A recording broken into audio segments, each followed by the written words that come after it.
you're going to make a playlist. What you're going to want to do if you're making a CD, or like burning a CD, or you might just be in a mood for a certain kind of song and you want to just make a playlist so it doesn't skip to something you're not in the mood to listen to. If you want to make a playlist, you can either go down here, this little plus button here, and click it, or go to File, New Playlist, or just Control N will do a playlist. They also have smart playlists. Smart playlists are kind of cool. You put in these rules, which for computer language, a rule is like a criterion for your list. Like,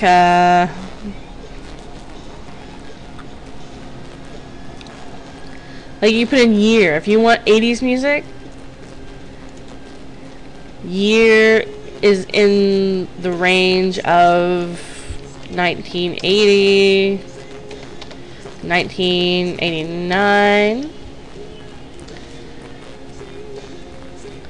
and maybe I want to add another subset, another rule that will filter out. It's filtering out the songs you have in your playlist or in your library, which for me, I think I have like 1,300 songs, so sometimes I need a little filtering. And I know people who have way more than 1,300 songs. Maybe you want to do genre. Contains rock. Okay.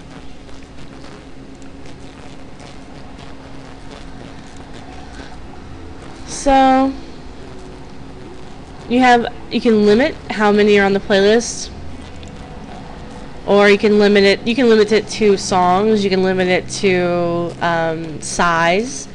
Maybe you only want to put on enough in the playlist to put on a disc.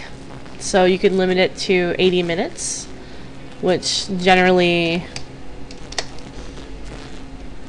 is the length of a disc. Could be 70 or 80 minutes. And you can randomly select. You can select by recently played, often played. I'm just going to do random here. Match only checked items. All my items are checked, so it doesn't matter. Live updating. I don't know what that means, but I don't care. So let's do it. Smart playlist. They've tentatively named it rock for me. I'm going to call it 1980s rock smart, because it's a smart playlist. So I got all of 8 songs out of all that. And that's kind of another reason I don't like the smart playlist as much as just making my own. Because I obviously have more rock and roll from 1980 to 1989, but I may not have all the tracks labeled. It might not have the information in there. Something I consider rock might not be considered rock. Who knows? But if you want to learn to use that feature, you know, that's how you do it. And so we're going to do a traditional playlist now, so that you can kind of see how a custom playlist would go. And I'm just going to call this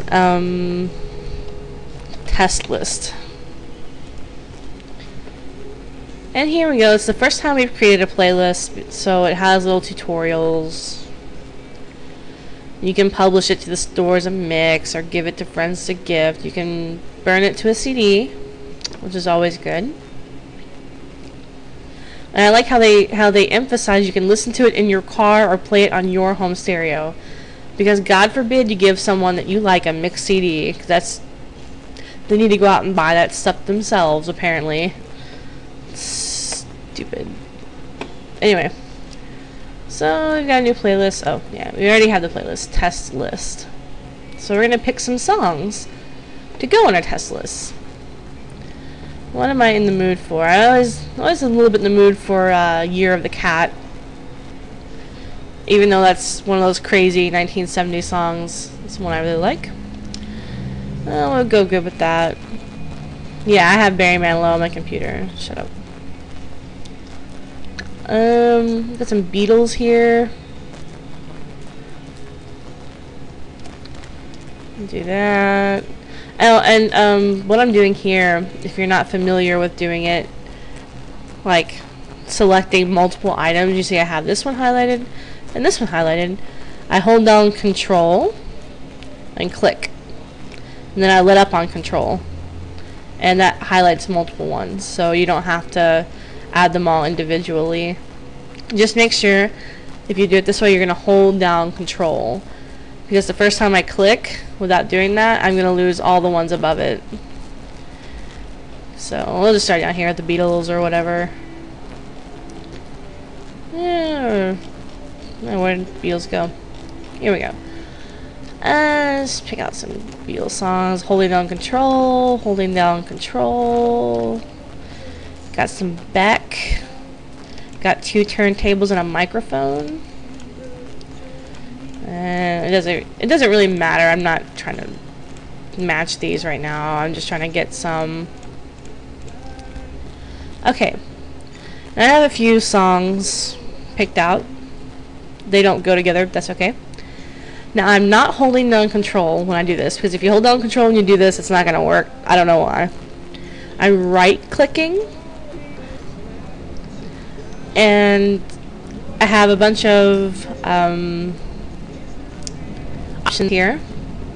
I could rate these all how I like them. I could convert it to AAC, because the iTunes version of audio. I don't really care.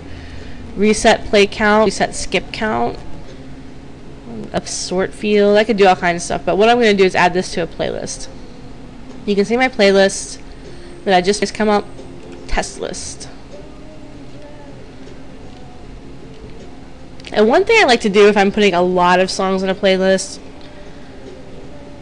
I will do them in small batches, just in case I do this. Oh, and I just lost all the songs from before, so I'll do like a few songs, I'll add them, then I'll start over and do it again, just to make sure that I don't mess up and lose a whole bunch of work.